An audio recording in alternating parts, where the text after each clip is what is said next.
আরণ্যক গল্প শোনায় বাংলার বদ্বীপ অঞ্চলের গ্রাম্য সরল মানুষের, যেখানে কান পাতলে শোনা যায় নদীর ফিসফিস আর জোয়ার ভাটার ছন্দে ম্যানগ্রোভের ডালপালার খসখস উল্লাস।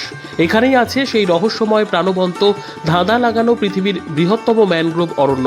একসময় এটি ছিল গহীন অরণ্য, যেখানে জল ও স্থল অবিচ্ছেদ্য আলিঙ্গনে বেঁধে রেখেছিল একে অপরকে।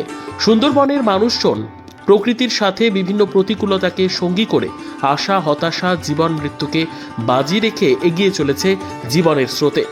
এই বদ্বীপ অঞ্চলের অধিবাসীরা জীবিকার সন্ধানে জীবন স্রোতের বিপরীতে বিপদ সংকুল জঙ্গলের মধ্যে মধু, মোম, কাঁকড়া, মাছ ধরার জন্য পাড়ি জমায়। সুন্দরবনের রয়্যাল বেঙ্গল টাইগার এই জঙ্গলের মতনই অতি রহস্যময়।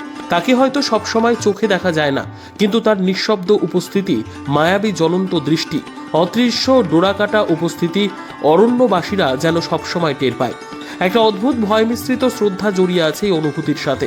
আসলে অরণ্যে কেউই একা নয়। মানুষ আর বাঘের সাথে আছে তাদের উপাস্য জঙ্গলের দেবী বনবিবি। হিন্দু মুসলিম নির্বিশেষে সকলেই দেবীর পুজো করেন। বনবিবি জঙ্গলের সকল প্রাণী ও মানুষের রক্ষাকর্ত্রী। বনবিবি পালাগানে উল্লেখ পাওয়া যায় আদিম অরণ্যের একমাত্র দেবীর। এই সকল বিষয়ে সূক্ষ্মাতি সূক্ষ্ম কাজের মাধ্যমে ফুটিয়ে তোলা হয়েছে। বেহালা বহু বছর আগে যা সুন্দরবনেরই অংশ ছিল, আজ তার গায়ে শহুরে রং লাগলেও আজও সে ভোলে নাই বাঘের গর্জন, নদীর ছলছল শব্দ, মানুষের না বলা কথা কিংবা ম্যানগ্রোভের শোঁ শোঁ শব্দ। এই কাজের মাধ্যমে বাস্তব লোককথার বুননে সুন্দরবনের সেই আদিম অকৃত্রিম বন্য বিভৎস সৌন্দর্যের নকশি কাঁথায় বোনা হয়েছে। সুন্দরবন ভাটির দেশীয় অপরাজেয় মানুষ কোলাজের মতন ম্যাপের সারিতে চোখ আটকে রাখে বহুক্ষণ।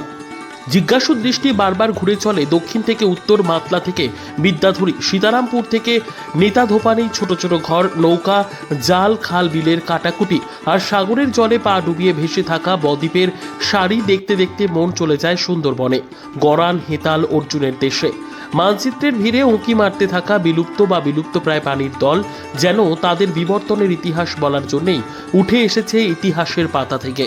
মানচিত্র শুধু মানচিত্রই নয়, তা যেন এই অঞ্চলের প্রায় 150 বছরের নানাবিধ আর্থসামাজিক ভৌগোলিক পরিবর্তনের দলিল, যা সম্ভব হয়েছে মানুষ ও প্রকৃতিকে অব্যক্ত বোঝাপড়ায় ও বিবর্তনের নিজ ভাষায়। ম্যাপ দেখতে দেখতে মনটা যখন উজানের টানে ভেসে যেতে চায়, ঠিক তখনই পা থেমে যায় বনবিবির সামনে। বনবিবি বা ওলাবিবি সুন্দরবনের সকলের আরাধ্য দেবী। বিভিন্ন গল্প উপকথায় বনবিবির উল্লেখ পাওয়া যায়। বনবিবির কথা বললে দক্ষিণ রায়ের কথা তো বলতেই হয়। যদিও কোনো এক সময় বনবিবি ও তার ভাই জঙ্গলি শাহ দক্ষিণ রায়কে ভয়ঙ্কর যুদ্ধে পরাজিত করে জঙ্গলের একেবারে দক্ষিণ প্রান্তে তার সীমানা নির্দিষ্ট করে দিয়েছিলেন। দক্ষিণ রায় হচ্ছেন আমাদের রয়্যাল বেঙ্গল টাইগার, যাকে দেখতে দেশ বিদেশ থেকে লোকে ভিড় জমায় সুন্দরবনের কূলে উপকূলে। এই ছবিগুলি সবই সেই রয়্যাল বেঙ্গল টাইগারের পায়ের ছাপ। সুস্থ থাকতে কে না চায়, কিন্তু দিনের পর দিন সুস্থ থাকতে চাইলেও যেন সুস্থ থাকা আর হয়ে উঠছে না।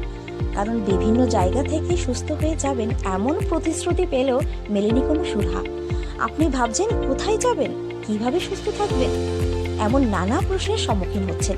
কিন্তু ভাবুন তো, এমন কোনো ডাক্তারবাবুর সন্ধান যদি আমরা দিই আপনাকে, যেখানে গেলে আপনি ম্যাজিকের মতো সুস্থ হয়ে যাবেন, কেমন হবে? হ্যাঁ, আপনি ঠিকই শুনেছেন, চিন্তার কোনো কারণ নেই, সেই সন্ধান দেবো আমরা আপনাকে।